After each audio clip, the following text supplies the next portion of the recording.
When something is important enough, you do it even if the odds are not in your favor. Life is too short for long-term grudges. Some people don't like change, but you need to embrace change if the alternative is disaster. Patience is a virtue, and I'm learning patience. It's a tough lesson. If you're trying to create a company, it's like baking a cake. You have to have all the ingredients in the right proportion. If something's important enough, you should try, even if the probable outcome is failure. I think it's very important to have a feedback loop where you're constantly thinking about what you've done and how you could be doing it better. I think that's the single best piece of advice. Constantly think about how you could be doing things better and questioning yourself. If you get up in the morning and think the future is going to be better, it is a bright day. Otherwise, it's not. I would like to die on Mars. Just not on impact. People work better when they know what the goal is and why. It is important that people look forward to coming to work in the morning and enjoy working.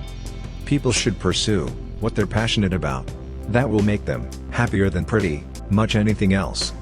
I think it matters whether someone has a good heart.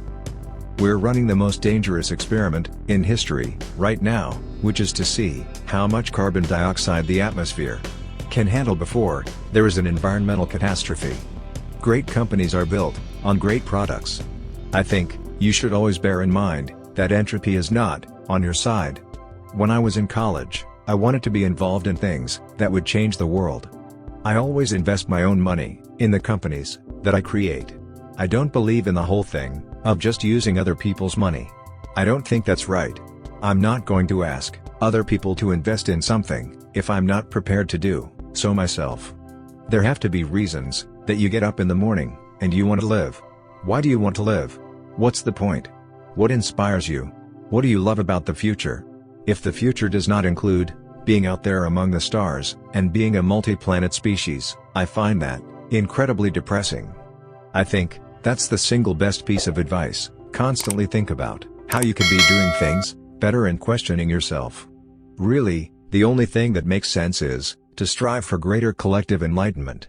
It's very important to like the people you work with. Otherwise, your job is going to be quite miserable. Brand is just a perception, and perception will match reality over time. Sometimes, it will be ahead, other times, it will be behind. But brand is simply a collective impression some have about a product.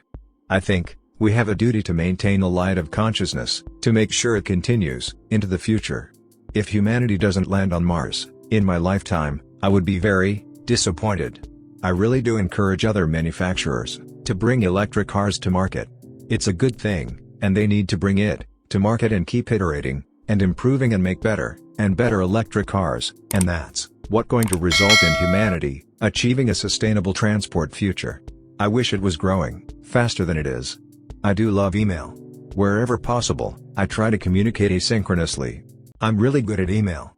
When Henry Ford made cheap, reliable cars, people said, "Nah, what's wrong with a horse?" That was a huge bet he made, and it worked. Tesla is here to stay, and keep fighting for the electric car revolution. If we drive down the cost of transportation in space, we can do great things. A company is a group organized to create a product or service, and it is only as good as its people and how excited they are about creating. I do want to recognize a ton of super talented people. I just happen to be the face of the companies. An asteroid or a supervolcano could certainly destroy us, but we also face risks that dinosaurs never saw: an engineered virus, nuclear war, inadvertent creation of a micro black hole, or some as yet unknown technology could spell the end of us. The problem is that in a lot of big companies, process becomes a substitute for thinking. You're encouraged to behave like a little gear in a complex machine. Frankly, it allows you to keep people who aren't that smart, who aren't that creative. When I was a child, there's one thing I said: I never want to be alone. That's what I would say. I don't want to be alone. The factory is the machine that builds the machine. The path to the CEO's office should not be through the CFO's office, and it should not be through the marketing department. It needs to be through engineering and design.